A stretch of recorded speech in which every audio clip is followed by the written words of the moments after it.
on, Crazy Bubba. This is the S3 Magazine podcast. You folks better sit back, relax, and just prop your feet up, grab you a good cold one, because it's about to be a barn burner, son.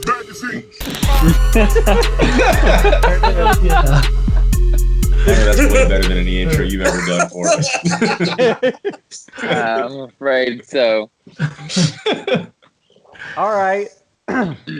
Well, what? 4 out of 5 of us are the dudes from S3 Magazine, and the other dude right here that's laughing is Brad, aka Bubba, aka Jeepin Bubba. Feel totally free to call him Bubba because that's kind of what you like to go by. He is kind of an experienced longtime Jeeper. We'll get into all of that. He just opened a shop. I guess technically the brand has been around, Blackbear Off-road, but the shop is new. So we're going to talk a little bit about opening a shop in the middle of a pandemic. Actually, hell, let's just start with that, right? So the whole world shuts down and Bubba buys a shop. Yeah, it's called capitalism. I capitalized on the fact that my landlord couldn't find a renter, and I was able to negotiate what I needed to open a shop. Yeah. That's awesome. Yeah, I mean, hey, that's awesome, right? Yeah.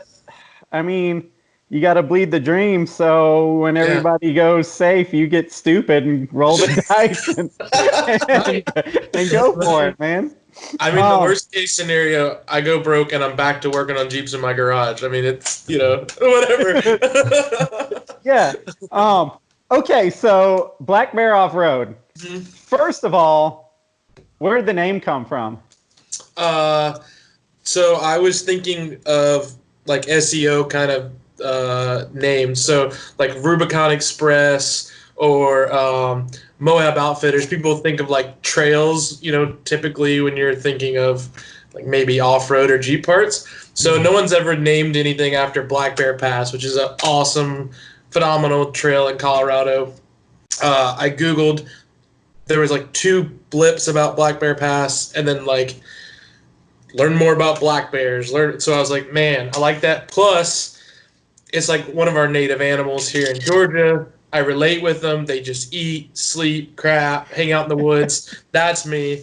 So I'm like, Blackbear Off-road. It's generic enough. I thought about Bubba's Garage, but I felt like it might be regional. Yeah. And then, anything with Georgia in it is to get into regional. I plan on I'm going to buy 4-wheel parts in the next 20 years.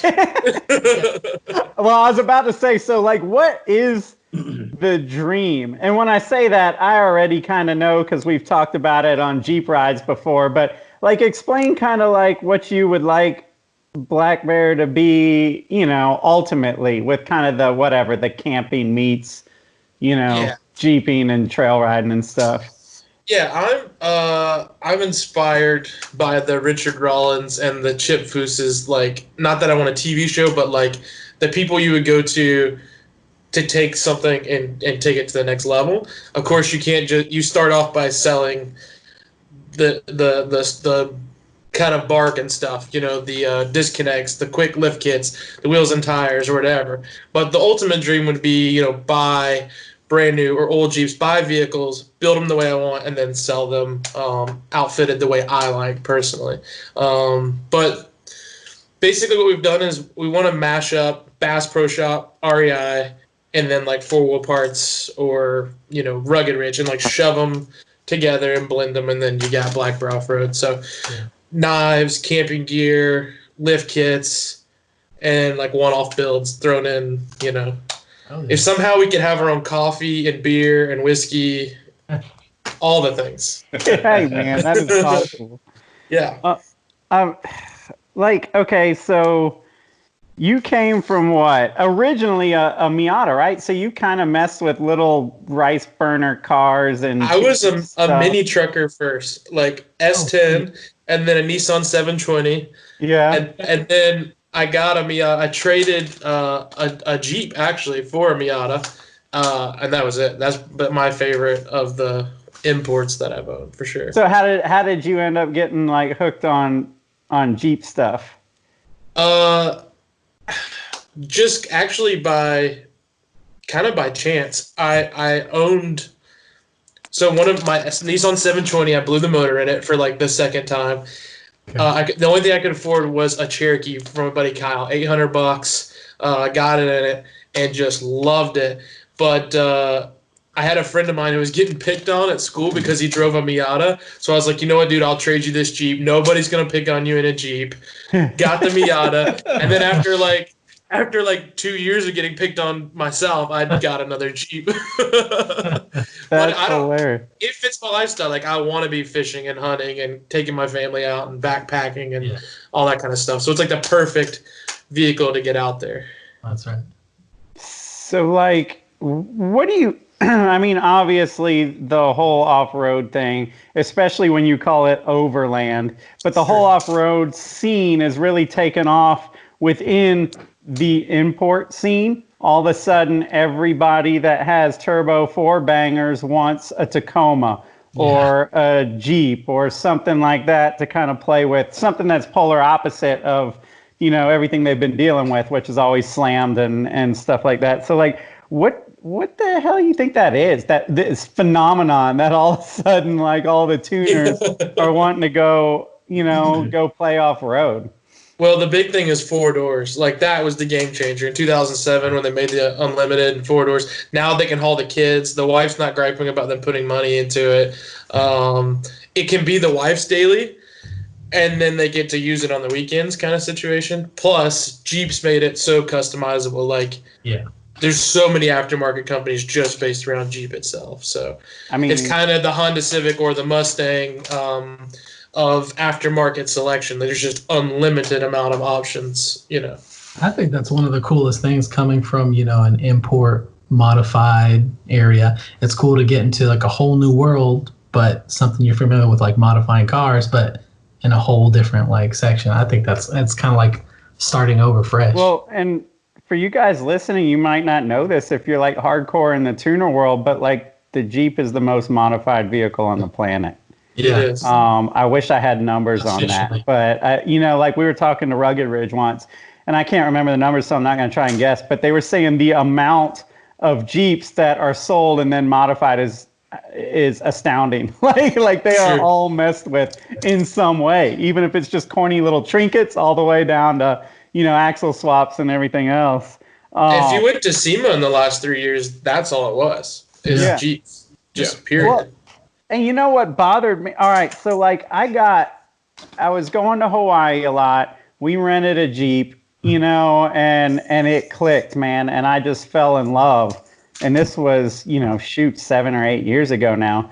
And I fell in love, and I got home and I was like, man, I really want one. And then I kind of would talk myself out of it. Well, Atlanta is not Hawaii. You know, like in Georgia, if you live anywhere near Atlanta, you got to drive a lot of distance. And maybe I don't, you know, the dream is better than actually owning it. And I put it off for like 2 years, even though I was always looking at Jeeps. You know, it would kind of surface and I get real hot and then I wouldn't do it. And probably like a lot of import guys, I kept going to Toyota. I kept going to Tacomas. I kept going to FJ Cruisers and stuff because that felt like it would fit my vibe or my style.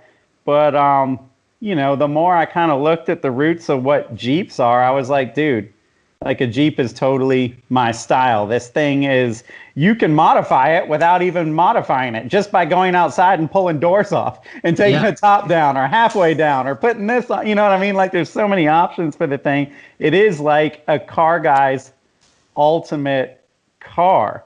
So, yeah, I mean, long story short, I ended up finally just saying, dude, this bug is here and it's not going away. And the second I got a Jeep, it was like I was just so reinforced that I had made the right decision. Like, literally, you know, it's funny because all the things that would bother me as a car guy, like the main thing is it's just too common. Like, everybody's got one. Like, everybody's got one, man. Everybody's got a Jeep. But the second you get one, you're like in this new brotherhood, man. Like, literally, For sure. Everybody's waving and, you know, like getting excited. It doesn't matter if you're fully built or bone stock, man. It's like, I mean, Jesse knows because he's on the new end of it now, man. He's a new Jeep owner, and he's just so I don't know what point I'm getting at other than like I think honestly, like if you're gonna if you decide like I'm gonna drive something every day, but I want to build it and I can't afford multiple builds, the Right. Jeep is everything. It's a pickup truck. It's a tuner. It goes off road. You can do performance, suspension, like literally everything. It doesn't just serve one purpose. Like I tow a trailer. Yeah. I have a desk in the back of mine right now, but I could go off roading. I could cruise to Atlanta. It's got a sound system. I mean, like literally every aspect of car is in there. And coming from somebody like me that had to watch every speed bump or every pebble in the road, or you know what I mean, like Smash. all now. of a sudden to have that. I know I hate to use the word freedom because it's so synonymous with Jeeps, but like you have the freedom to just be like, "What's that?" Whoa. You know, you can just go down anything. You can do anything. You can take it to any function, and you will find a parking spot. Like you will. I mean, it's not just. I try and explain to people like off-roading a Jeep is probably just some of the most therapeutic stuff I've ever done. Also the most terrifying when you're doing it with Bubba. But like even on pavement, the Jeep is, dude, to me, there really is like no substitute. I love Tacomas. I think small body pickup trucks with big wheels are the coolest crap in the world, you know, especially the bronze wheels, which we'll get into later. But like, I mean, while a Tacoma is totally rad, I mean, I don't think it's not a supplement for a Jeep, man. I mean, like, I'm not trying to diss anybody with Tacomas. Like, I want a Tacoma, but not in lieu of a Jeep. You know what I mean? Because there's just something so therapeutic about pulling doors off, cruising around, making parking spots. You know, I kind of always say, I think I said it on your podcast, like, if you're a car guy, if you're a car enthusiast, the Jeep is such a unique type of vehicle. There's nothing else quite like it. And it's got such a history and such a pedigree, especially in this country, that like you kind of owe it to yourself to experience that. It might not be for you. You might not get it. And that's totally cool. But like whether you buy it or whether you ride with somebody just to experience it, it's just a totally different type of car culture that is no better or worse, but equally as important to what I get from like my Fiesta. You know what I mean? Like it's the kind of thing where I got to have both. And you kind of hit the nail on the head because I was that guy 5 years ago that was like, well, this is a family car. You know, at the time I had toys like the CRX and the 911 too.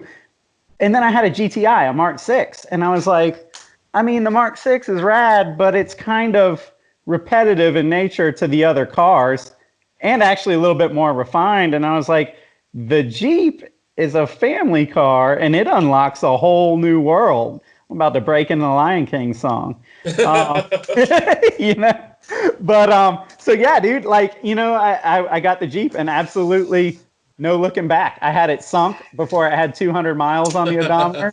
Yeah.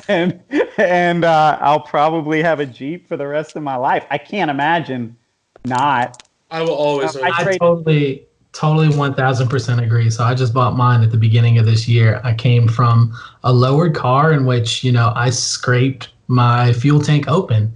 And it's a completely different experience with the Jeep. And that's why I got the Jeep. I couldn't justify getting another vehicle that provided the same experience. So when you're talking about having a Fiesta and a GTI and a CRX, you can appreciate all of those, but they kind of all offer the same experience at different calibers. But once you get a Jeep, it's a whole different experience. Like you said, that opens up. I mean, it took me probably 2 months to just be okay with going over like elevations or speed bumps at normal speed. Like I would slow down and like ease over and try to like straddle or avoid stuff just because I've been used to that literally my entire driving life. Yeah.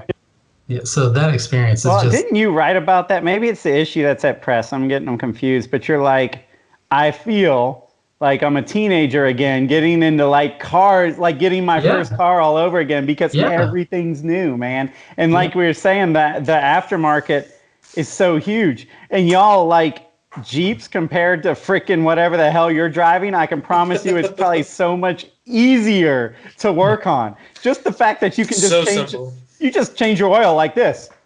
You know, like, you can do an alignment with a tape measure. Yeah, I mean, you don't have to roll up on 2x4s, so then you can slide a jack stand so that, or it's just like, or it's so fun. Like everything about those things is kind of like Legos. You know what I mean? It's very obvious, and you can watch a video that me and Hunter and Bubba did with steering components from Steer Smarts on my Jeep, and it's like, man, this is awesome. There's no fenders.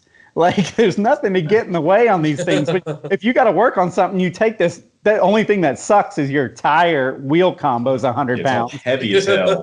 That's how you get as big as Bubba. And then you heave that thing out of the way, and then everything's there, man. You're good to go. So it's a really fun car to work on. It's like the ultimate, like, let's have a couple beers and work on the Jeep thing, you know? I've yet to have any, like, serious modifications on my Jeep, but coming from my car, my oil filter is caged behind my headers. So in order to, I have to do that same like pickle claw or toilet paper claw that you do to reach under. I have to do that with my oil filter and twist with like 3 fingers. So it's going to be, again, a whole new world when I start modifying this Jeep. And other things that I know from the car scene that's kind of cool the way it transfers over is, first of all, you can put a part on your Jeep and then you take it out to whatever region you live in, wherever the trails are, and you're like on the threshold. You know what I mean? Like you can really test those parts. You can really see the gains. A lot of times with cars, unless you're at the track, you're not really putting those parts to the test in a lot of cases.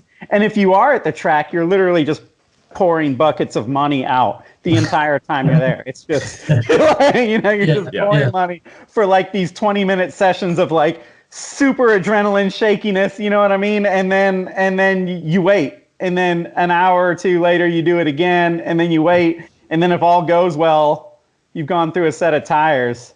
And if you're drag race, you do all of that for 10 seconds. Like, here's how it goes with Jeeps. Me and Bubba meet at the local Quick Trip gas station. We get some fake eggs and cheese burritos or something and some beef jerky for the road. Yeah, and then we throw it in the car. We fill up the tanks for $30 and we're gone all day. Yep. And you get to play all day. Like for a car guy, like nowhere are you going to get that much seat time doing anything else. You get to know where you live so much better. Like, dude, I have a newfound appreciation for the South, for Georgia, for like the Appalachian, the southern part of the Appalachian Mountains, for all that, man, because you see the true beauty of where we live, not just those little scenic overlooks that you see in your BRZ when you pull off of some mountain road or something. I think there's something to say about more modern cars are doing a lot to separate you from the road, whether it's through electronics or sound dampening. Jeep Wrangler is the only one that's doing the opposite. They want you to take everything off and for you to be one with everything that's around you. It doesn't have a solid roof. It's not a roof. It's detachable. But on another point, the people are 95% of Jeep people are phenomenal. Like the people who actually buy them, and I don't think that can be said. I don't know any other group of people that's the same. No, I mean, like I'm on a lot of social media, Facebook pages for all sorts of different cars and makes and models, and like the Jeep community is so supportive. You don't get that. Well, why don't you go search? Why don't you blah, blah, that's ugly. Like, you can see the most heinous looking Jeep, and people will be like, yeah, bro, you like it, I like it, man. That's good for you. Hey, dude, you do you, like, dude, those wheels are cool. I couldn't do them, but hey, good for you, like that kind of stuff. Like, it's the most supportive community on and off the trail. I mean, when you're on the trail, dude, these Jeep guys will kill the rest of their afternoon to help you if you're having problems. You know what I mean? They'll just stop and start helping. And especially me as like a dreaded sketchy dude or whatever. You know what I mean? Like, I have never, out there in the middle of the woods in northern Georgia, I have never gotten any sort of sketchy glance or stereotype, or it's all just like, dude, everybody's cool with everybody. I think there's appreciation for that, honestly. In the Jeep world, it's like anybody from 16 to 106 can be a Jeeper. You can be an island guy. You can be in the military. You can be, or a veteran or whatever. Like, it's all walks of life. You can be a multimillionaire. You can be dirt poor. Like, it doesn't matter out there. There's a lot of just brotherhood. I think it's because you're all out there for the same reason. You're all chasing the same thing. Yeah. You know what I mean? It just doesn't matter. I don't know, man. It's just a huge thing for me, man. Like, I don't know. That's part of the reason why I don't think I can ever not have a Jeep. If I ever did go off my rocker and trade in the Jeep on something else, I think it'd be a matter of months before I was like, I screwed up. Now I need another Jeep. Like, this wore off. Man, I realize it is funny as hell to me to see this side of Wooly, because Wooly, I've known you for like what? Ever? God, since 20 years. 20 years. Yeah. Man, he used to, because I've always kind of like had a truck as my daily driver, and he would just berate me all the time. What the hell? Why anything but a tuner car?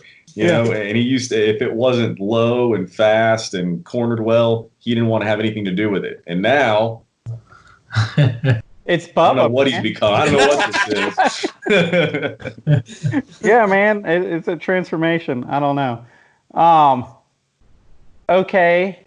So having said all of that crap that I was just rambling about, it's beautiful. Like, what would you recommend to like the typical S3? Because our audience, because you've known our magazine for a while. Like, while we're sitting here talking about how rad getting off-road is and how rad Jeeps are specifically, most of our readers are not your typical Jeep guys. By far, the vast majority, 99.9% of them are not your typical Jeep guys. Yeah.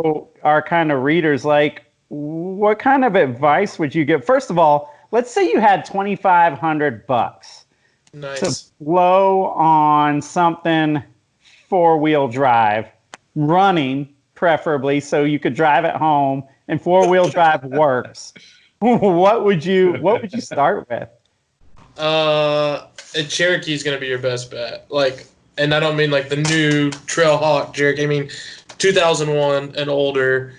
You could find a YJ pretty beat up Wrangler. YJ. It's a square headlight Wrangler. Pre-1995 Wrangler. You might be able to find one, but most Wranglers that are decent are over 3,000. Like even the old CJs, any of that stuff. So I had somebody tell me back in the day, there's no such thing as a $1,500 Wrangler.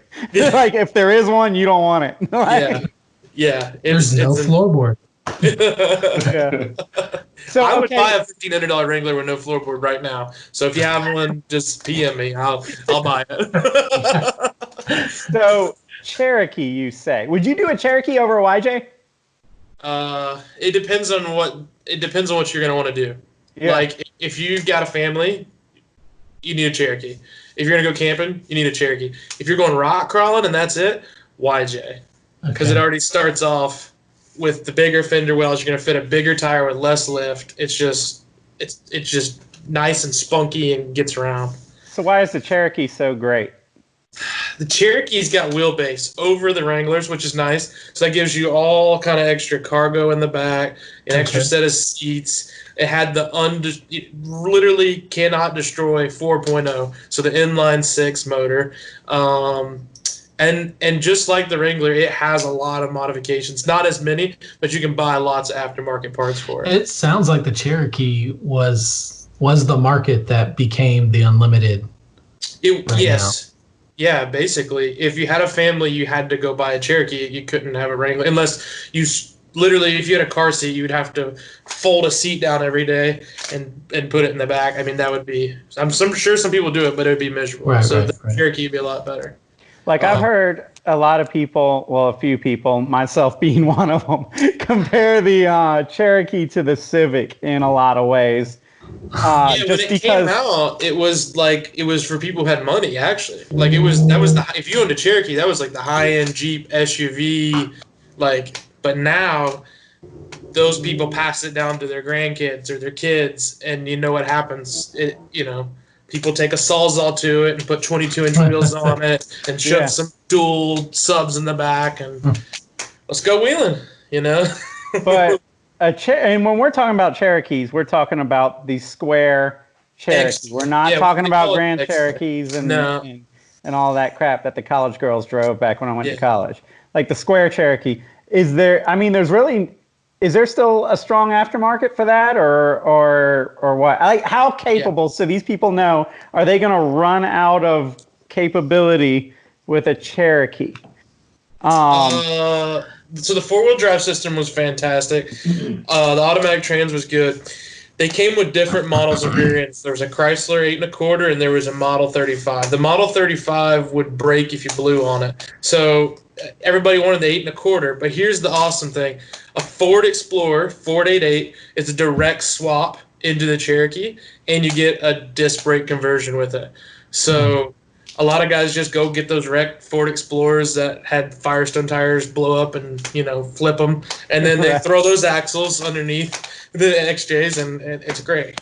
But you can run a 33-inch tire with stock axles and get out on the trail and just tear stuff up. A lot of people will cut the fenders because they just don't care. The bodies are beat up nowadays, and they just get out there and run. But there's still a lot of clean XJs people have built to a high end. Mine was decent. That got featured in S3. It was pretty nice. I think purely from a styling perspective, like, if you guys listening, like, go back and look at the Cherokee again. Oh, yeah. It is good. And they make it in a 2-door if you want to go that route and be just super dope. But, like, the 2-door was my first 4-wheel drive I ever owned.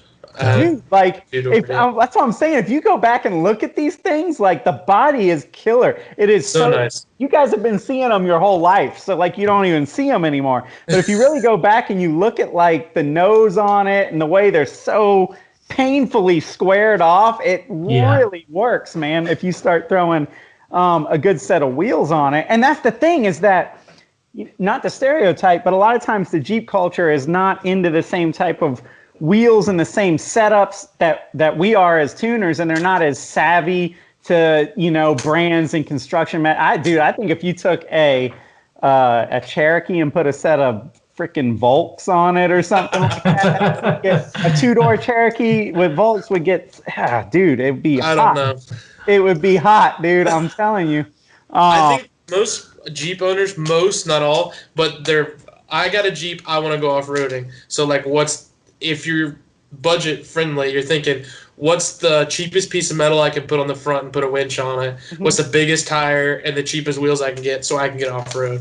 And then as I break stuff, I'll upgrade it. That's most of the budget-conscious Jeepers mindset. Which, again, like a Civic, the Cherokee guys usually are pretty budget-conscious, right? Now, whereas, like the new Jeepers buying these JLs, it's like, how much can I finance today? Yeah. They're like, is this one more expensive? You have one that can be a little bit more expensive, please. Yeah. No, it's just a different mentality, man. You got the guys that are financing the new ones, and then the guys that are building the old ones to beat down. I'd like to finance like 8 old ones. That would be me. That'd be sick. Okay, so a couple minutes ago, you talked about how the Cherokee has a longer wheelbase. Yeah.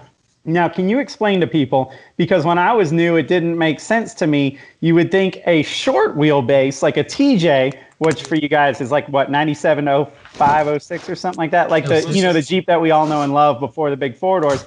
You would think that would be the best, because short wheelbase, if you have a hill like this, short wheelbase goes whoop, right over it. Long wheelbase gets stuck and high sides it. But why is a longer wheelbase actually... There's a balance, right? Like, okay, so can you explain that to people? Sure. If you can imagine, like, just a brick, and then you imagine, I don't know, a foot-long hot dog going over some sort of... Hunter, can you help us with this visualization? No. No. Yeah, I have an extra phone here. So, basically... if you're thinking about it going over and down, especially like going downhill, as you plant the weight, you kind of want something back there to be planting you. So with that little short It's nice. Yeah, It's okay going up, but going down, you have nothing planning you, no weight in the back. I mean, it's kind of like towing with like a single cab short bed truck versus like a crew cab long bed. Like you're better. You're like me. You just plan it to the ground a lot better than others. Yeah. I feel But that longer wheelbase basically adds stability. The long and the short of it. Now you get to a point where there is too long. Like the new Jeep truck. People are kind of saying, is it too long? You start losing the breakover angle. You start losing the approach angle, departure angle. There is a fine line. My personal Jeep is known to be the sweet spot of wheelbase, which is the Jeep Wrangler Unlimited, also known as the LJ, which they only made it for 3 years. Okay. So basically, for you guys that don't know, an LJ is a TJ. Yep. Which is that early 2000s model, but it's a little bit stretched out. It's the one that they made the last couple of years, and everybody at first was like, ugh. But now it's the one to have. Now it's as valuable as a JK, right? Like, it was really hated in the beginning, and it's almost in some cases the value is higher in an LJ than maybe like a pre-2012 JK. Yep. And not to I don't want to get too elementary, but I'm trying to think of people that are listening. And hopefully if there's just like one or two dudes out there that are like, dude, I want one. Like even stuff like approach angle and departure angle. Mm-hmm. All right, so approach angle, I wish I had some way to, hey, look, okay. So you have approach angle, right? Like you want to be able to pull up to this thing and get your wheel on it before your bumper hits it, right? That's your approach angle. Like if you start looking at a Jeep compared to any other vehicle, you got the mamsy-pamsy crossovers out there that don't even count. But even you take like, my wife has a TRD Pro 4Runner, and it's dope, but and it's got a good approach angle, but it's all like plastic. It's all the polyurethane bumper. You know what I mean? Like the Jeeps have an astounding approach angle right off the bat. So many bumper options to narrow it so you can, put tires up on corners and stuff like that other makes and models just don't have. The back of a Jeep, departure angle. If you ever look at a Jeep next time you guys are pay attention, like there's no overhang. So you're on something and you just go flop and you just fall right off of it. With a pickup truck, you're going to hit the whole bed. For example, where a Tacoma absolutely just cannot do what a stock Jeep versus stock Tacoma is, that departure angle. You're banging bumpers in the back of the beds and stuff like that, whereas a Jeep just kind of hops off and goes.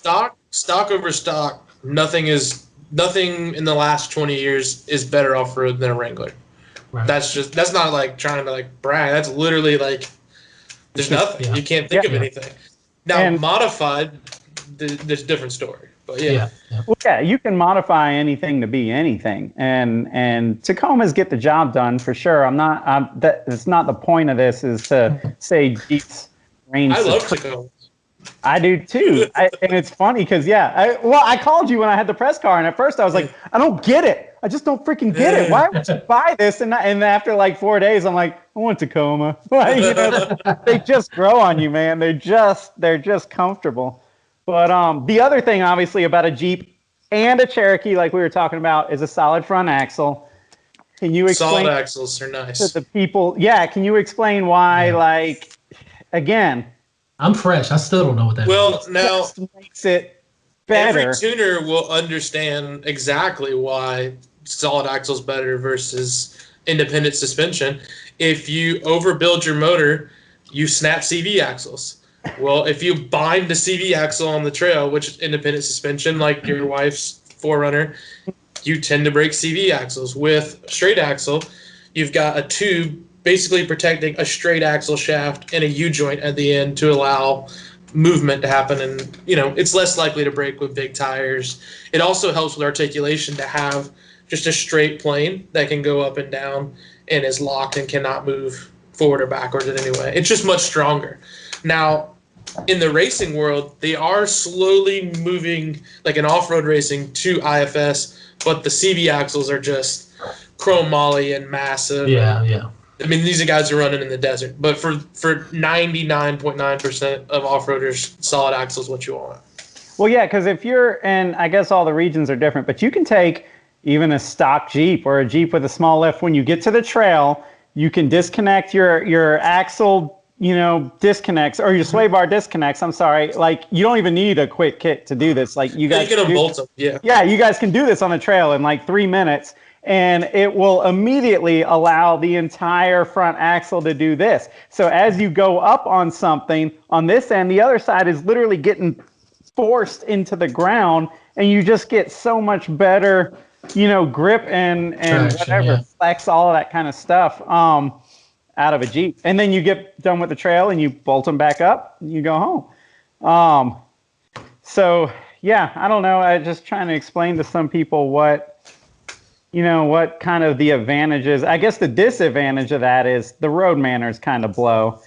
Yeah, you were talking about how it's kind of scary to go off-roading with me. It's kind of scary to ride on road with me. That's the more scary. That's the scariest part of my Jeep. Yeah, Jeep I just had to cross Atlanta today in mine, and I was like, dude, thank God I have other cars for this. Well, you hear about death wobble is something that's associated with Jeeps, and that's basically because you have a straight axle.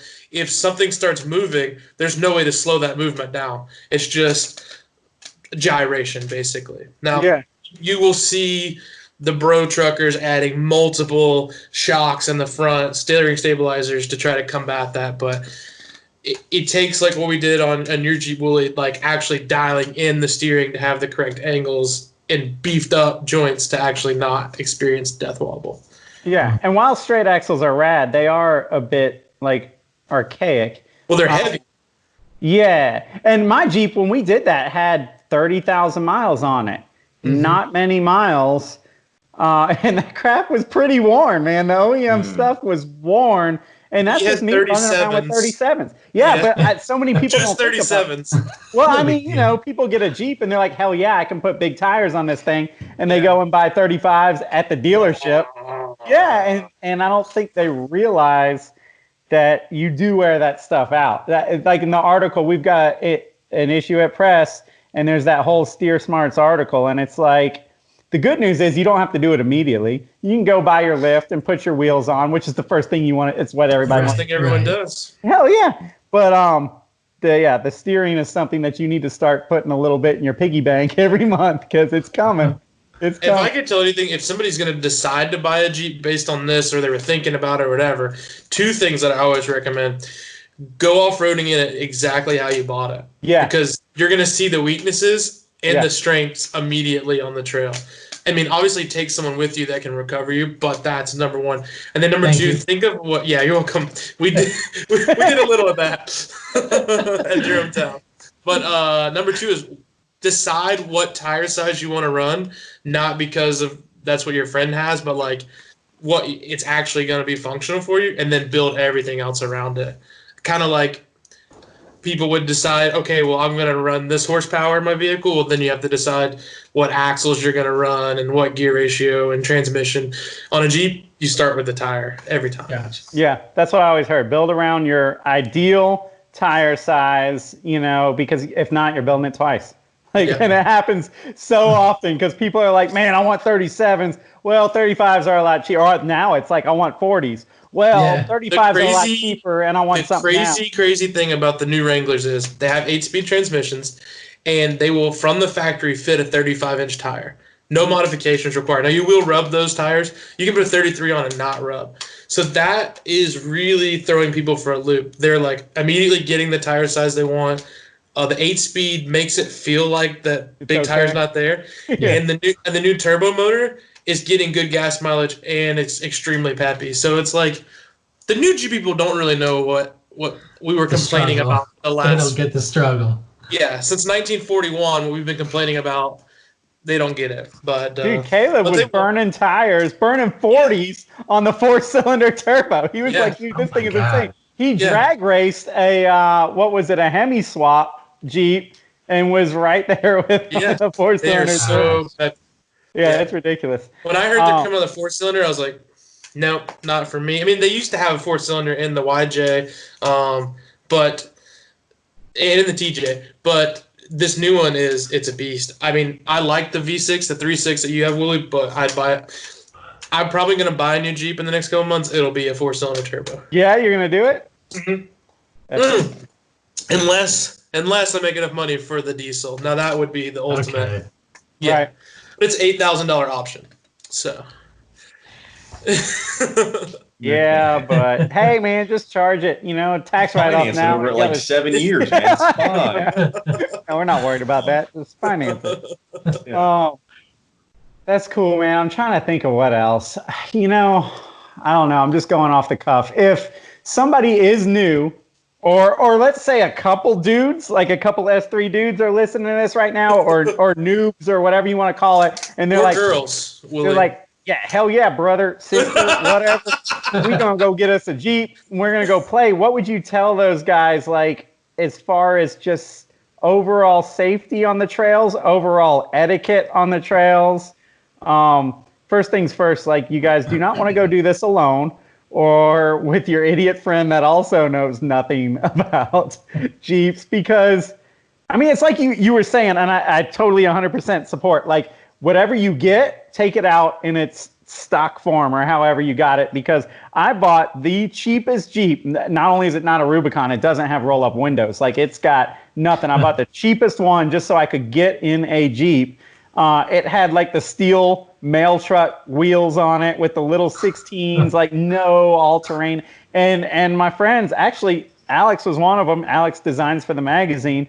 He had a Cherokee at the time. And he was like, all right, let's take it out just like this. I was like, man, I don't even want to drive it. I literally parked it behind my house and didn't touch it until parts started coming in. My wife was like, you are such a freaking snob. You're literally not going to drive. I was like, no, it looks stupid. Like, but Alex was like, come out with us. We went to go hit Trey Mountain. And he was like, just see what it'll do stock, because as a lowered car guy, you are going to be freaking blown away. And I was absolutely, after that first trip, was like, oh my God, dude, this thing's unstoppable. Like, I just thought it was like the best. Yeah, dude, it just wiggles through, man. It gets it done. But anyway, long story short, it's kind of like swimming, right? Like, you wouldn't go by yourself on the first time. You'd probably have some people that know what they were doing the first time, and don't go swimming in someone else's pool. Like, that's not going to end well for you. So, like, off-roading at like your local power lines isn't a great idea. Farmers' fields, like, find legal places, and it's not hard. You can get online and Google. In fact, Facebook has made it way easy to find places now. There's 9 million groups for Jeepers, so just join your local group. Just pay attention. You'll find a local ride going on. You'll find there's parks everywhere. Go to a park. There's nothing that would be your best bet, like a private park, and follow the ones that say green. Like start on the bunny slopes, like skiing, and then work your way up. And then you're gonna probably want to figure out some way to communicate with other people, which we use, like these cheap kind of race radio things, and then and have some kind of strap. Don't go to Pep Boys or AutoZone and get it. Like, I don't know, email me or something, but get some kind of decent strap. But you can. The great thing is, get on Facebook. If you have Facebook, if you're watching this video, probably have Facebook. Get in a group and say, what kind of recovery gear do you guys use? Or use the search feature in the Facebook group. What kind of recovery gear do people use? And then you're right on your way. Or watch the Jeepin Bubba channel. I cover all this all the time. I'm on it. Shameless plug. I just want to vouch. I want to vouch for what Bubba's saying, because all of the advice that Bubba just gave, I did probably 3 months ago, the complete opposite. and let me tell you how that goes. So Wooly inspired me to get a little 90s 4x4. I like your truck. Bubba's a fan of these, the first gen Sonoma S10s. I know Bubba's had a few of them, but I got one for a really good deal. And I wanted to go out and have a little fun, because I had been wheeling with, Jeep and with Wooly and Jeepin Bubba and all these guys. So I get a little motivated. So I get my little truck. I get my lowered car buddy that knows nothing about off-roading. And at midnight, we go out to my local power lines by ourselves. No phone service, nothing. Immediately, like within 15 minutes of being out there, I sunk that bitch. Like, excuse my language, I probably shouldn't say that, but it was kind of a, oh no, we can definitely make it through this. We're not okay. We have to call somebody. It's midnight. Nobody's answering their phones. Wait a minute. We don't have phone service. Like this is it. This truck lives here now. I'm gonna come back in the morning. The wheels are gonna be gone. The window's gonna be smashed. Like we're done. Yeah. Dude, Jeep and trail riding has a way of going from like epic fun to like, oh God, Real quick. like so Real quick. quick. As If you ever realize, stop and think about what you're doing on a trail too, it's mind blowing. yeah, You're like, we're like goats currently going up this little rocky path. A vehicle shouldn't be here. If you look around, you're like, no, I wouldn't take a wheelbarrow down this. And you're taking literally all your finances up this hill. it's great. Oh, And dude, Bubba, I admire your ability to do that and just he doesn't get flustered. I'm trying to think. No, I have never seen you lose your cool. Like, and that pains me to say. I wish I could. I'm over here with dreadlocks, and I am quick to be like, we're screwed. We're totally screwed. We're spending the night out here. I can't even call my wife. What are we going to do? This is terrible. Why did I do this? This would have been a good day. What the hell is wrong with me? I'm broken, And Bubba's like, it's cool, man. Worst case scenario, I'm stuck in the woods overnight. Like, I want to do that anyways. So that might be it. I don't know. Yeah. But when I started out, I did some of the stuff that Hunter was describing, and I actually you were talking about Trey Mountain. I was stuck there for 8 hours, no phone service.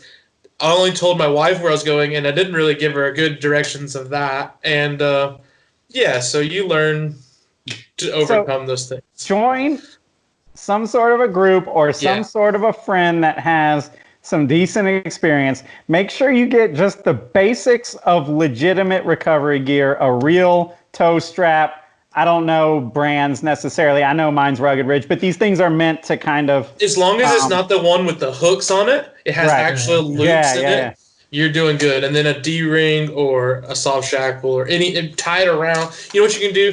All of them have tow packages. So, like, you wedge it in the tow package and put your pin through it, so you don't have to necessarily have a D-ring, but don't get the ones with the hooks on it.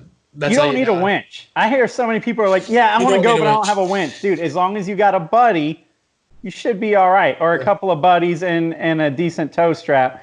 But recovery in and of itself is a freaking art form, one that I'm still trying to understand. And again, when I watch Bubba or even Kevin, like, because I'll be like, crap, I'm stuck. I'm about to fall off the side of this thing. How did it even happen? And they'll be like, man, physics. You're good. What you want to do is snatch block to that, go back to that tree, and what it's going to do is move. I'm like, what?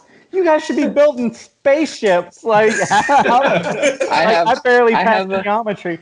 And these guys are, I mean, like, it's magic. They'll be like, watch this. And your Jeep will just go and go right back there. I have a video on my computer of wheeling with Wooly on this like random snow day that we had this past season, and we got in a pretty hairy situation. And then this mountain man walks out of the woods, and he's like, "I live right down the street or right down the hill over he's here." Like, y'all so funny. Here, let me get you out. And so Wooly is like full on panic attack. He's like, "I'm not pressing the gas. I'm not pressing the brakes. I'm not getting out. Like, if I do anything, this Jeep is going off the side of this mountain." And the guy's like, "Look, all you have to do, turn the wheel this way." And then Willie immediately goes, "That's the opposite direction of where I want to go." And he's like, just listen to me, okay? He's like, turn the wheel this way and then just punch it. He's like, and then he slides. In reverse.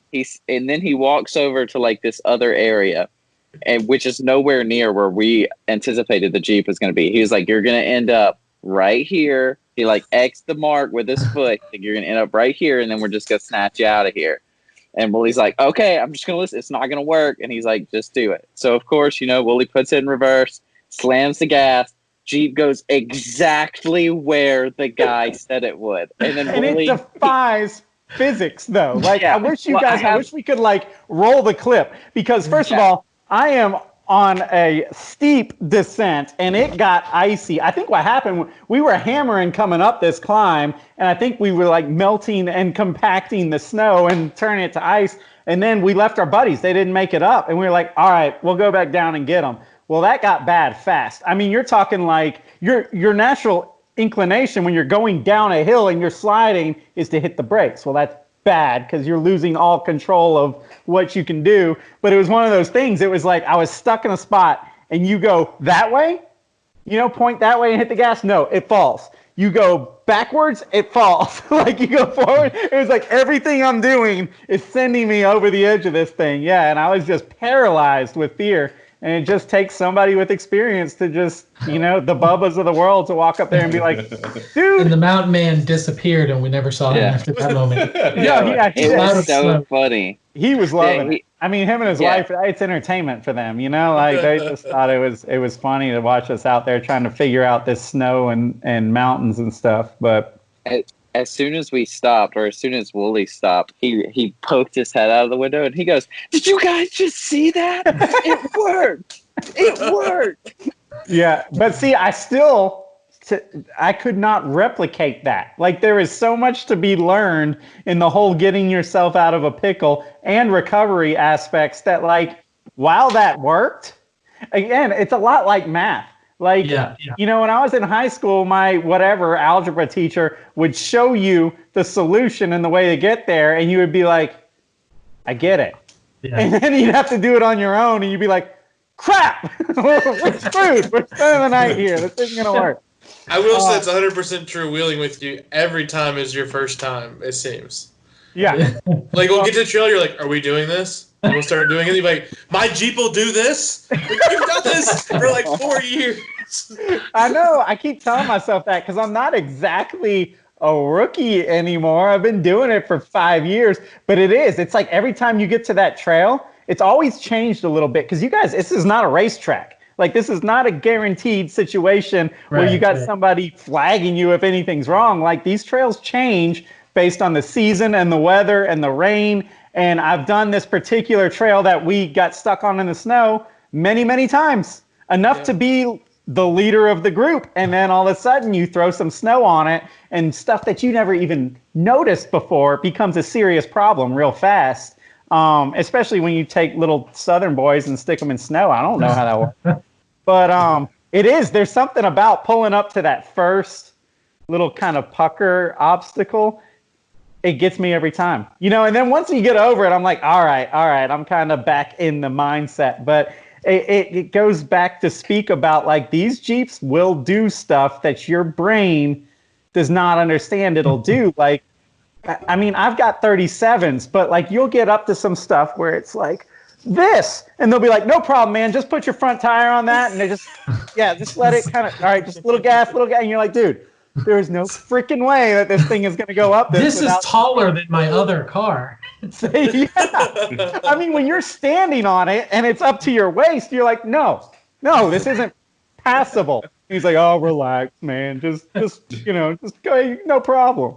The problem with Bubba is he will tell you, dude, it's no problem, even when it's a freaking problem.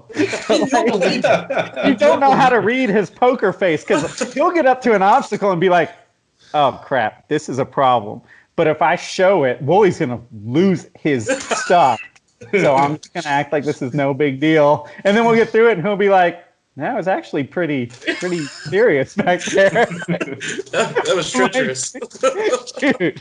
Thought you were going to have to bring out your life vest. That was Dead Man's Curve we just got through back there. Okay.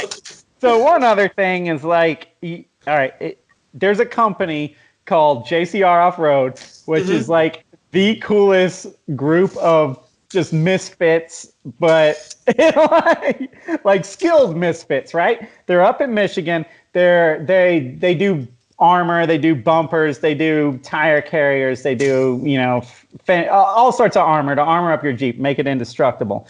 And they make it all right there, and it's super dope because, they're just fabricating stuff and getting it done. And they're also just like the coolest group of dudes in the world. They like anything with a motor. They go full send. They have a great time. It's all about just beer and ice cream and whatever. And like pizza. Yeah, pizza. And like hashtag overland is such a thing right now, but like these dudes for real just get in their cars and drive from Michigan out to God knows where, Moab, whatever, man. They just start going west, and they figure it out. So anyway, that's JCR in a nutshell. If you guys are at all interested, you should go to Facebook, like JCR, because it's pure gold as far as just entertainment goes. Anyway, I say that to say that Bubba, Georgia boy, Jeepin Bubba, went up there to Michigan to work for a few years with JCR. What in the hell was that like? Well, the McDonald's don't have chicken biscuits. There's no Bojangles, no Waffle Houses, no sweet tea, but it was phenomenal. Like snow wheeling.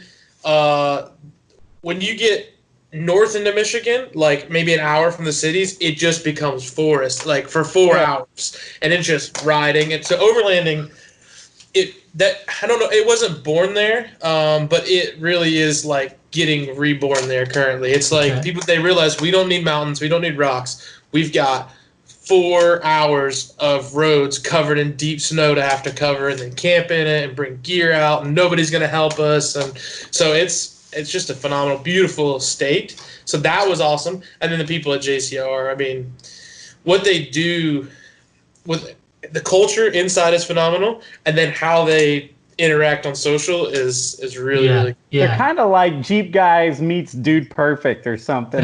But also like the customer's not always right. Actually, very rarely right. And like the marketing schemes that these people come like, there's a serious wisdom behind the madness. But like, didn't you guys eat like? Not. There's no wisdom. We're drinking beer. Full send. Like, we haven't made enough money this month. Let's do something dumb for YouTube. What was the pizza challenge or something? Didn't you guys? I actually just wanted free lunch like on a Friday. And so I was like, hey, how about this Friday, for every sale I get, you guys give me pizza? And the other owner, Daryl, was like, okay, fine, but you're going to be on Facebook Live all day eating pizza.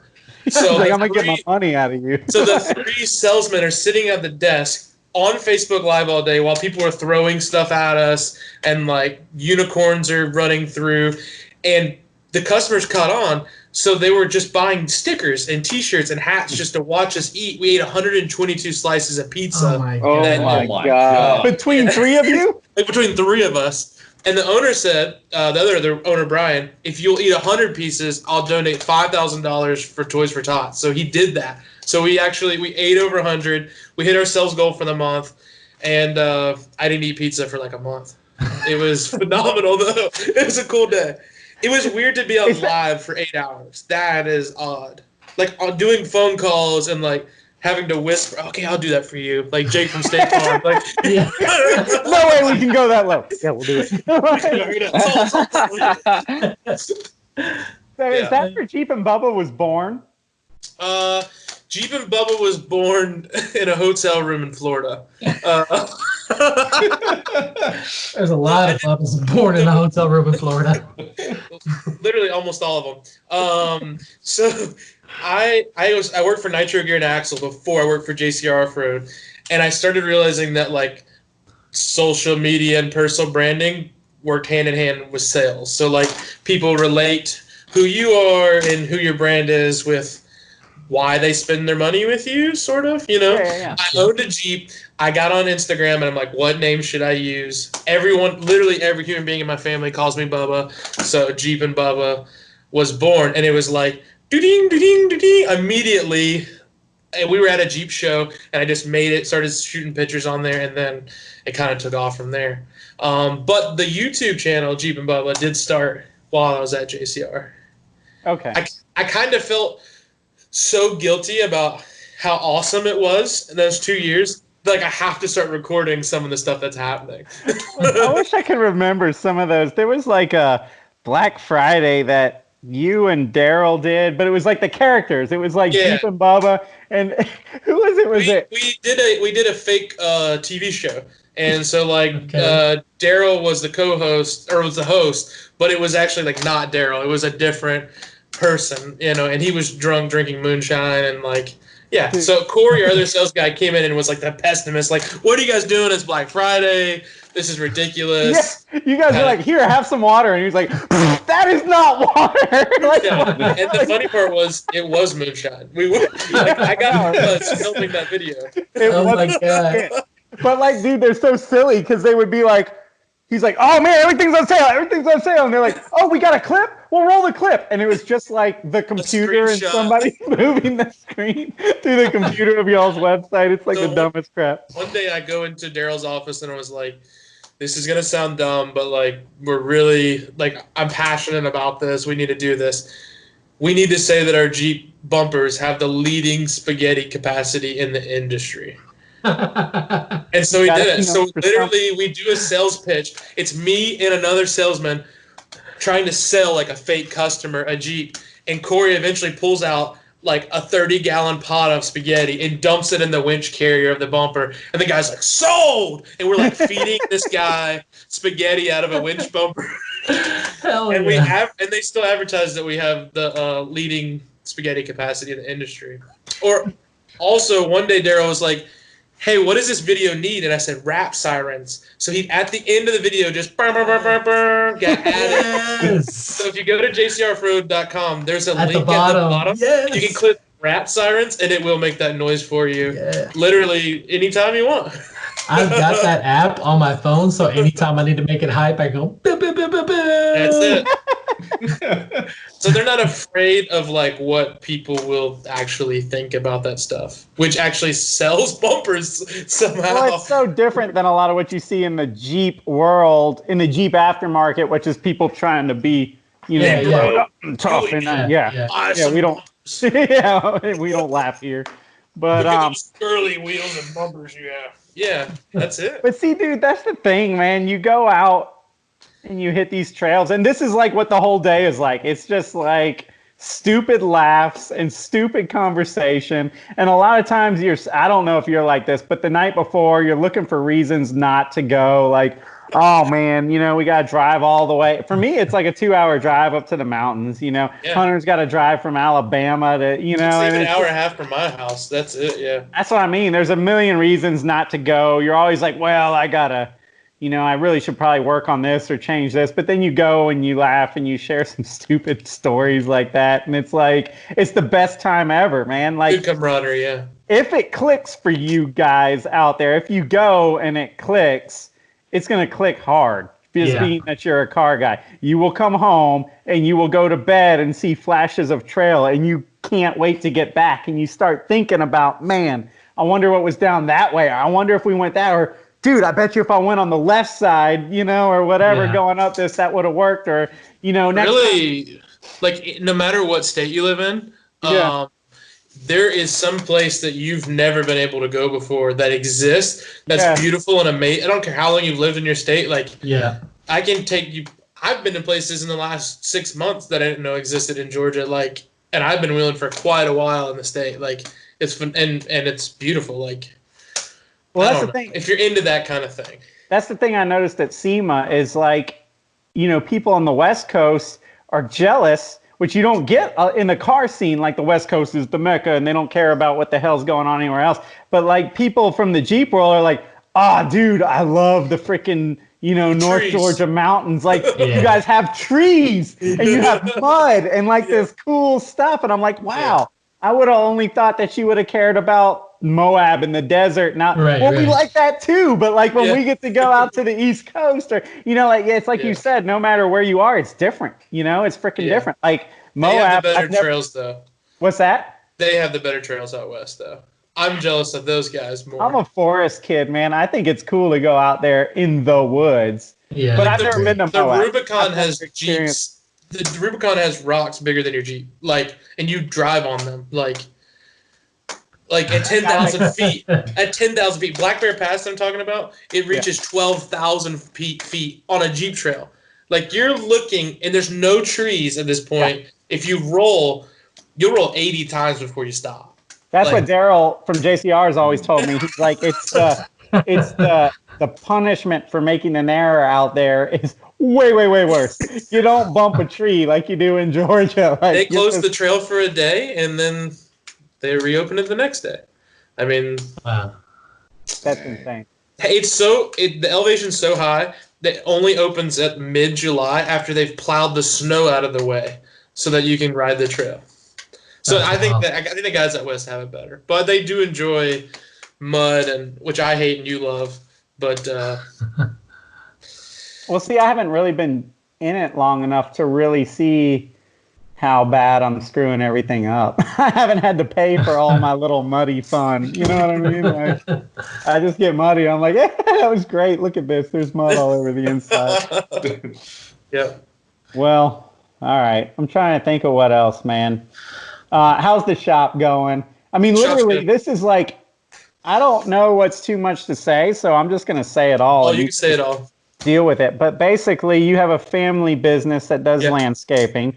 Sure. That's cool, and it pays the bills, and, you know, it's the family business. But you got this dream to do to make Blackbear like a real brick and mortar shop, which now you're on your way to do that. And you're kind of doing it right now amongst you're basically working 2 jobs, right? And you're trying. Yeah.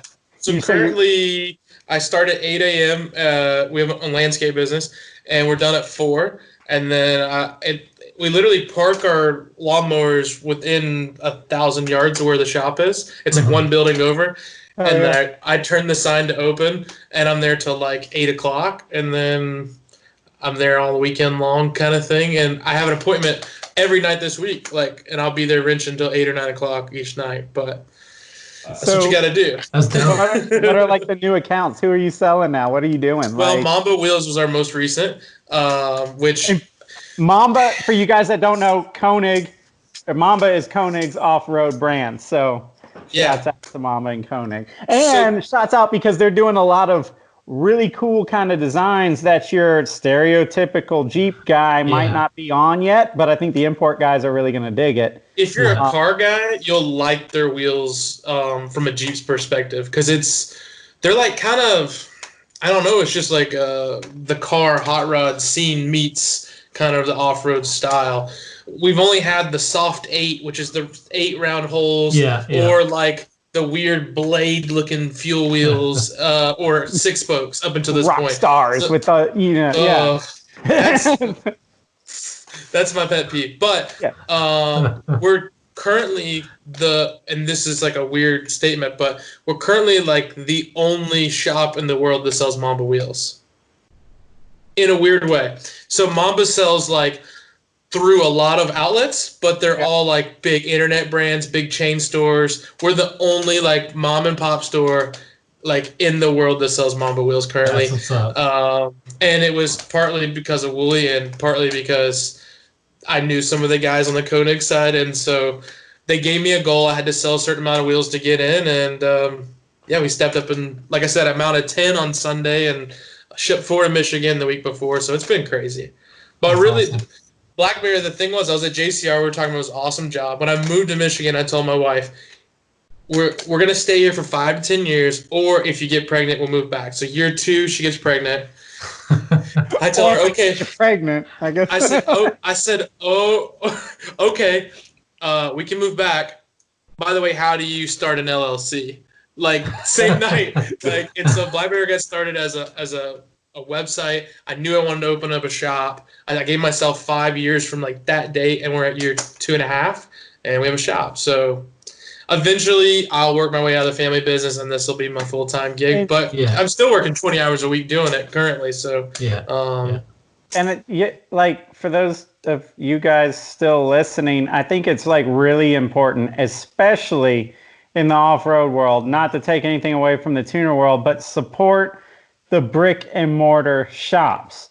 Like, I know that there's a lot of online options for cheaper BS somewhere else, but like, you got to look at the big picture when it comes to these things. You know, like the brick and mortar shops, you talk to a guy like Bubba, bring them your Jeep, whether it's a freaking clapped out Cherokee or a brand new, Rubicon or whatever. And like, they know the Jeep, they know the build, they know what you're going for, they know what you need even more than what you know. Like, they can guide you. Like, Amazon is never gonna freaking give you advice on what you need. They're never gonna, they're not gonna understand that. Somebody like Bubba, wherever you are, like somebody like a shop like Blackbear, they get that, and not only that, but they'll also take you out riding. You know what I mean? They also become kind of your little whatever mentor or whatever. You know, I mean, it just, you're not just buying a part. You're kind of, you know, I don't want to say you're buying a friendship because that's stupid, but like a lifestyle. You're getting into the community. You're getting the experience. Yeah. I mean, for sure, dude. It's not just. I mean, me and Mike talked about all shops. There's shops all over the United. I used to do outside sales for Nitro Gear and Axle. There are fantastic shops all over the U.S. You might say, well, this guy's selling this part for $39.99, and I can get it for $29, and then it fails you on the trail, and it leaves you stranded for 6 hours. Like, his experience is partially what you're paying for. And $600 worth of towing or something like that. You know what I mean? Yeah. Like, you can't think about that when it comes to being off-road, because like we said earlier, you really are putting this crap through the ringer. You know what I mean? Like, you're beating it. Yeah. This is not like the import scene where you can buy some knockoff stuff and all it's got to do is get you to the Sonic parking lot where you look cool. Like this stuff is going to get. I used to hang out in the Sonic parking lot. Yeah. Riverside. Like tater tots, and they sell tater tots. I still hang out in Sonic parking lot. Yeah. But yeah, I mean, the point is, this isn't just like pretty stuff. This is like some of it is, but but like off-roading is kind of a game of.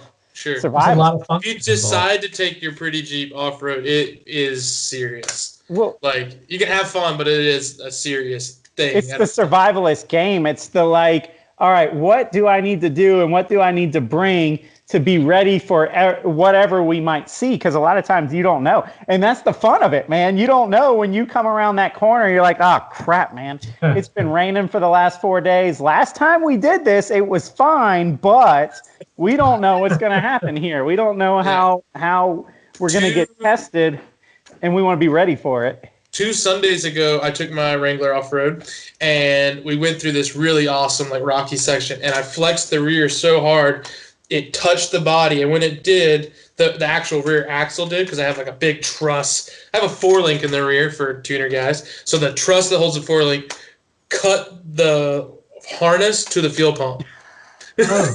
So like 2 seconds later, I ran out of fuel to the motor.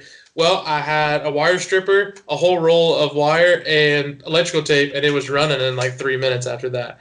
So like that's the kind of stuff, like there's a full tool roll of stuff in the back of the Jeep with recovery gear and a lot of refreshments. See, somebody like me would be like, why the hell do you need a roll of wire? Well, you might.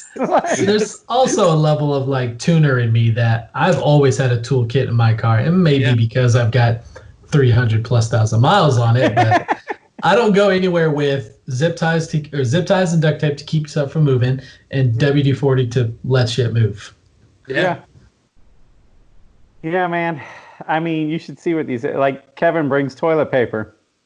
I have toilet paper. You never know.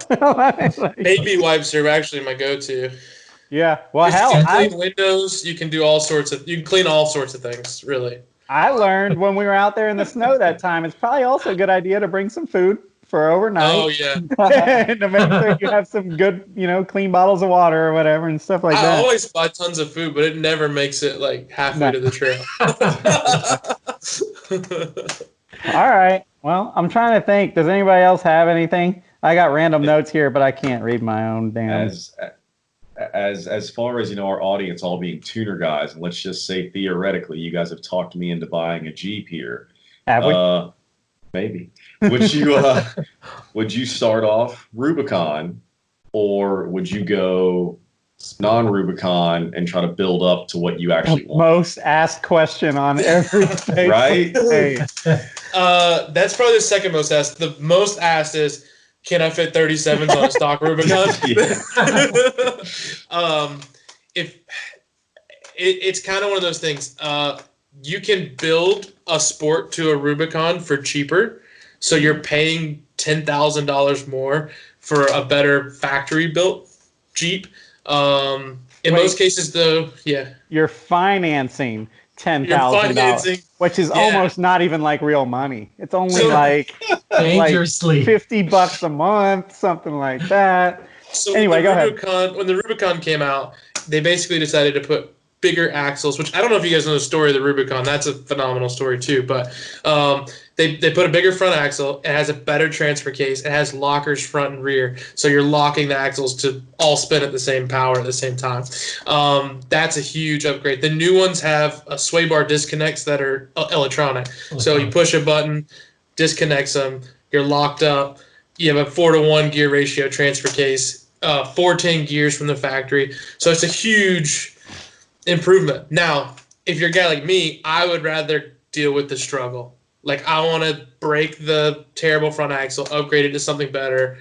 But if you're somebody that's like, you know what, I'm not into mechanical side of things, the Rubicon is like, buy it, go off-roading. It has mud tires from the factory. I mean, it's like, go out, enjoy it. And it'll have all these things, and you're not going to have to take it places. Quick backstory, because I went through that, and I still don't have an answer. I bought the cheapest Jeep I could buy, absolute basic Jeep. I don't think I did the wrong thing, but I still would love to have a Rubicon and not have to. Because there's things in my head that I'm always, because you wheel with me, I'm like, oh, I don't know, man, that's gonna break, But the backstory to that is, okay, so the Atlanta tuner scene. Basically, I don't really know how it happened, but Rugged Ridge hired a buddy of mine named Paul Firestein, who started Import Atlanta back in the day. He's a computer whiz, like he knows how to do all that stuff. So they hired him to build up the website. This was years and years ago. So they gave him kind of a lot of leash to do what he needed to do to get that done. He went and hired a lot of his car buddies that were, knew about design and whatnot. One of them being our designer at the time, Cody Wellens, who was working 2 jobs. So all these guys and Alex, one of our current designers now that I think about it. And I think even Guy worked for them. Did Guy work for them? Yeah. So both of our designers, basically, yes, there's been this marriage for a long time. But the point is, all these guys came from cars and or drifting, went to work at this Jeep place called Rugged Ridge just because their buddy hired them. And then all it takes is one ride. Like the guys that work there would be like, hey, you should come out Saturday. We're going to go. They go after 30 seconds. They're like, so how much is a Cherokee? Is that the cheap one? Like, start there. And they all got Cherokees and Jeeps and started playing. But I was him-hawing around with buying a Jeep, like I mentioned earlier in the podcast, and I was basically not crapping and not getting off the pot, and I was just talking about a Jeep. And finally, Paul, because I was doing the same thing, man, I really need the Rubicon, man, with the lockers on with the big front axle, but I just can't afford it. And he was like, bro, go buy a Jeep already. And he was just like, it doesn't effing matter. Just go get a Jeep. You're going to have a freaking blast. If it breaks, you're going to fix it because that's what you do. You're going to upgrade it because that's what you do. You do aftermarket stuff. What are you worried about here? And literally, that was all I needed. That was the little push. And I was like, you're right, bro. And I went and I got a Jeep within the week and we were out wheeling it. And I don't regret it, but I went to 35s. I had it at a sweet spot.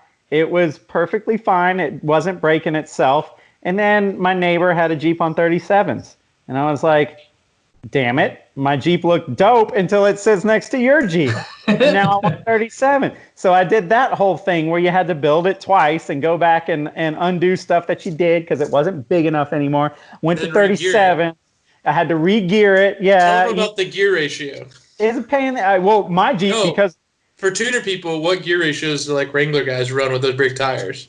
Well, like, this is weird for some people. Yeah, now it's 488s. I run 48s in mine. What did it come with? 321 or whatever? 327s or 373s. Yeah, no, mine was the anemic. Mine was 327. So I put 35s on it and it went, oh. And then I put 37s on it and I never saw fifth gear. So if you're a guy that goes to the drag strip, 410s is like, yeah. 488s, 513s, like, I ran 513s in my JK. Like, that just sounds... But it is. That's, yeah. I mean, I'm still on the Dana 30 up front. It's got JCR trusses in the front. The dirty 30. Yeah, it's got all that crap. It's got the US alloys or Alloy USA or whatever it is, upgraded axle shafts and all of that. But it's still a Dana 30. And I was with Bubba and I broke the spider gears doing something not even spectacular. And now that haunts my dreams every time you know what I mean? So like, and I've kind of convinced myself it's a fluke, but there are things that you're going to have to deal with if you don't get the Rubicon. And it sucks. But then again, you can chip away at the problem versus having to come out of pocket. Honestly, I wish they would go and buy a YJ.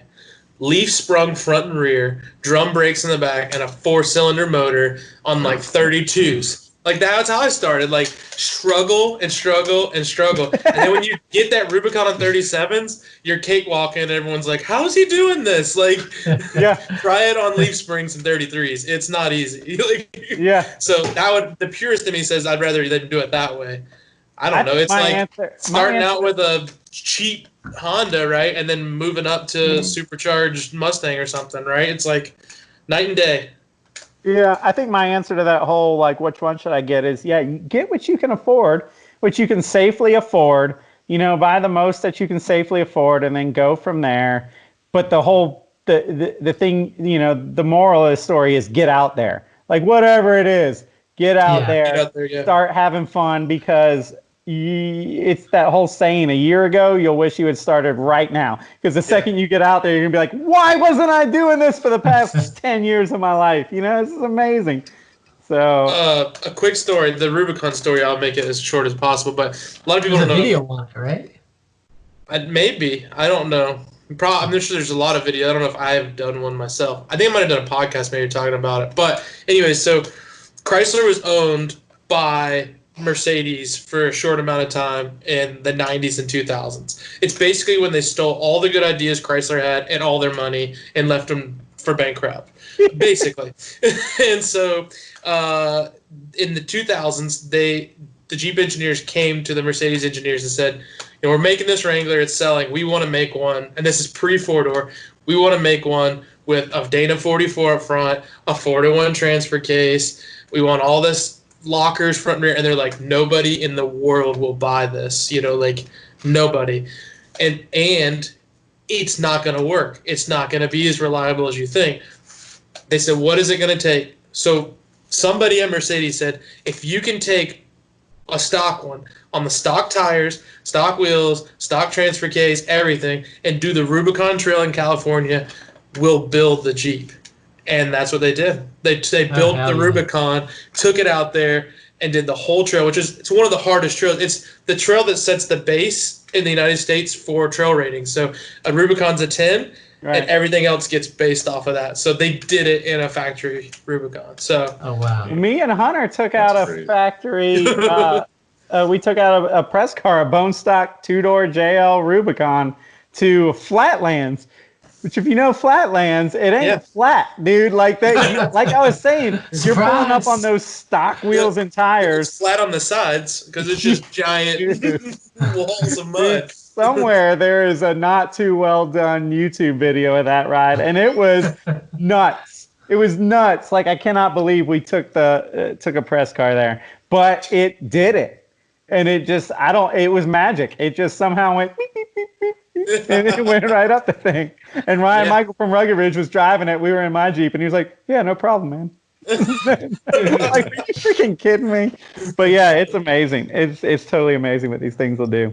Sure. But I guess, how long are we? We're an hour and a half. Hour 20, hour 15, somewhere around there. It's also the most American-made vehicle currently in the United States. It's still made in Toledo, Ohio to this day. So if you love your country, if you're going to salute that thing behind Hunter right now, you better drive a Jeep. I think the next most American is a Tacoma currently for some reason. I was going to say, man, I know the 600s are San Antonio as hell. Yeah. But anyway, all right, so if you want to follow the journey and adventures of Jeepin Bubba, where can you do that? And this guy's got some interesting videos. Yeah. From trail rides in your Jeep to your wife's little Cherokee to fireside cocktails or whatever you call it. Campsite cocktails. Where he just teaches you how to make drinks. And I mean, it's fun. Yeah, so Jeepin Bubba and at Blackbear Off-road both are on Facebook, Instagram. My YouTube channel is Jeepin Bubba. I'm on TikTok right now as Jeepin Bubba. LinkedIn. You can catch me on LinkedIn, Twitter, If they come out with a new platform, I'm probably on Tinder right now as Jeepin Bubba. And my wife's listening, but I'm just trying to get some Jeep sales. I'm just trying to sell parts. That's And his new album drops in July. I'm on SoundCloud. You can go. I have 2 songs recorded currently on SoundCloud. I'm missing a few. The podcast is on Spotify, iTunes, Apple, anywhere you listen to it. So you can. When's your next mixtape coming out? I don't know. I'm about to blow the dust off the condenser mic and get in the closet and just throw one out. Okay. Yeah. The foam walls. Throw a mattress up and some drink carriers from McDonald's so we can get the sound right and just the Jeepin Bubba mixtape's coming out November. We'll say November. You already hear. Alrighty then. Mixed by And you your can boy also Tony probably, you can probably also catch them on some of our videos because basically, whenever we go out, we try and get you to go out so we don't get ourselves in too much crap. Well, the day that you got messed up in the snow, I wasn't there, and then There you go. You noticed that, huh? He called me after, and he's like, "What would you have done?" I said, "I would have left the other people." Yeah.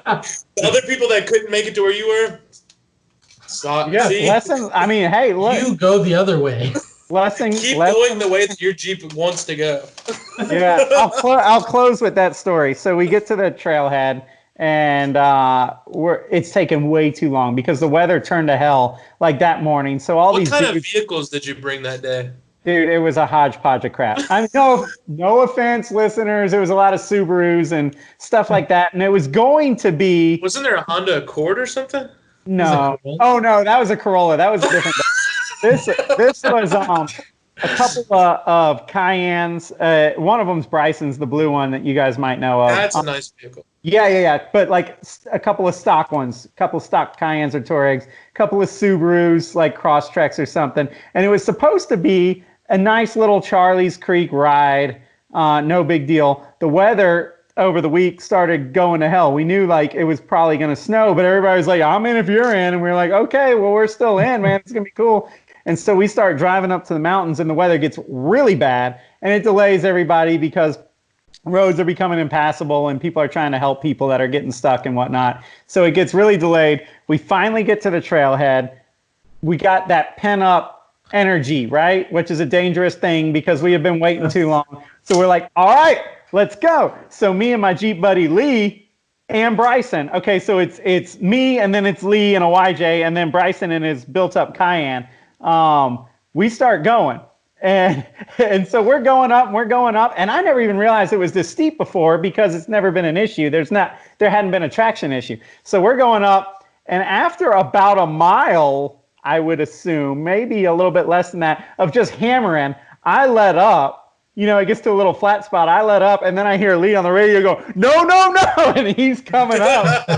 You can't really stop, because if you stop, you're screwed. So we keep hammering all the way up this thing. We get up to the top of the mountain, and we're like, yeah! And then we're like, oh, crap, there's nobody else. And it's quiet for a minute. And then all of a sudden, we hear Bryson coming up in the blue Cayenne, just hammering, and he makes it up. And we're all doing our little powwow dance or whatever up there, and we're proud of ourselves. And then we're like, shoot, there's nobody else. Like, they're not coming. That's where the experience of Jeepin Bubba comes in, where he was saying, I would have kept going, reached them via, radio whenever you could or whatever, and let them know. What we did was say, we should go back for our homies. And that's when it got bad, man, because going down was just impassable. And we got stuck. We got frozen. No pun intended, but I froze in a spot where it's like, I was in a little flat spot and it's like, I can't go back up. I can't even turn around. And if I go down, I'm going to lose control of where I go. It's just all up to God at that point, and gravity. And so, a lesson learned. I mean, and that's the thing. That's the thing that only experience can teach you, man. And the more you're out there, the more you're going to learn, and nobody starts being good. It's just like track stuff. You're not going to go out there and be a Bubba or a Daryl from JCR or whatever. It takes a lot of practice. Daryl's the real GOAT. Honestly. Well, you got to learn how to read trails, dude. And I'm out there on mountain bikes all the time. I'm on trails, but it's different. You really got to learn how Jeeps are going to react to stuff, and you got to kind of think 4 steps, ahead of where you're at. Yeah. Anyway, that just goes to reinforce the point of, go with some people that have been out before, go with some people that are level-headed enough to not try and show off too much on, your first outing and you'll have a good time. I mean, that's what it's all about, is getting back home and sharing the stories. So. Yeah. I am weirdly getting to the point now where I'm thinking about doing some solo runs now. I think you get like, yeah, I think I'm there. See, that's when like the rock climber's like, I'm gonna do it without ropes, man. Well, I'm not like that, but like, yeah. There is a guy on YouTube. It's called Venture Forward. He lives full time in his Jeep and wheels every day. Like full time, lives in a rooftop tent. Like doesn't have a house. And during this pandemic, he's like at a Walmart full time. Yeah, he solos all the time. I think it teaches you a lot about how to just handle life. You know what I mean? Well, you make the decision if it's 8 people in a group, you'll go, yeah, we can handle this line. There's 8 of us. If you're by yourself, you're like, we're turning around. Let's just But I think that's where I might be headed. I like the group stuff, and then I might be doing some solo camping and thrown in there too, Well, I will watch that from your YouTube channel. Yeah. Maybe just me and you will go, Wooly. Right. I challenge you. You've not wanted to join in on the camping side of the off-roading yet. Too much of a pain in the ass. I don't want to. Do you know how much this dude hates bugs? Oh, he freaks out, man. Like, I hit him in the lake one time. By the time you've had your 3rd or 4th IPA, the bugs don't matter. Like, that's probably true. Remember that time at Grid Life, Mike? Where we camped at Grid Life and we were just like, screw it. I don't know how I did this, because I set up that little Inu hammock 20 sheets to the wind like I was Bear Grylls, dude. I was literally like, woo, woo, in. And I was just out like a light. I was a professional. I'm an awesome camper. And I slept in my truck right next to you. Well, I was gonna say, he called me 2 weekends ago to bail on wheeling, and I'm like, hey. He's like, yeah, I'm not gonna make it. I was like, that's perfectly fine. He's like, where are you? I was like, I slept in my Jeep last night. I'm like on the trail, windows down, back hatch open. Yeah, he was like, it got a little out of hand last night. And for Bubba to be hungover is amazing. That's in itself. That's like tranquilizing a bear. Scofflaw stock went up this weekend. Yeah. Some Tacoma guys pulled in, and I had to show my male dominance on them. Yeah, didn't they call you a legend or something? You were like... Some guy asked who my parents were because he wanted to thank the guy that made the legend. He was like, I woke up, I had no recollection of much of anything that went the night before. He's like, and these guys came out of the woods and was like, you are a freaking legend, man. One of the guys is dropping his Tacoma off tomorrow at my shop. So is he? I don't know what happened, but I'll always be selling. You know what I mean? Like, no matter what. Hustler, sober, and just. Hell yeah. Yep. All right. Well. Thanks for having me, guys. Yeah, man. Yeah, you're welcome. There's a tuner heart in here somewhere. I'd like to get back to tuners eventually. You should get yourself a little tuner toy.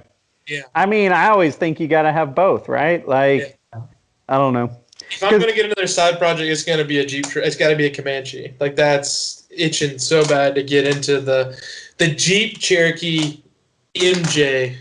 The super rare Jeep truck that I made 3 years. I got to have one. Yeah. I think you need to get a little turbocharged 4-banger. It just makes the Jeeps better, and the Jeeps make the... I have always wanted a hard body. Like, I'm kind of a mini truck tuner guy too, a hard body. Put an SR in it. I don't know, maybe KA. Whatever. All right, well, whatever. Okay. We've been talking too long. Bye. We make a magazine too. Listen, guys. YouTube. I was going to let Willie take the reins on ending this, but he obviously has no clue how to do it. I just handled it.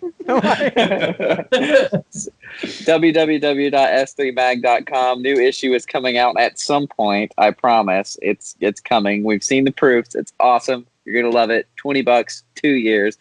Don't miss it. Bubba, we've already shouted you out a bunch of times. You know where to find him now. So go check him out. Anyways, TikTok. guys, thank you. See you next time. Bye.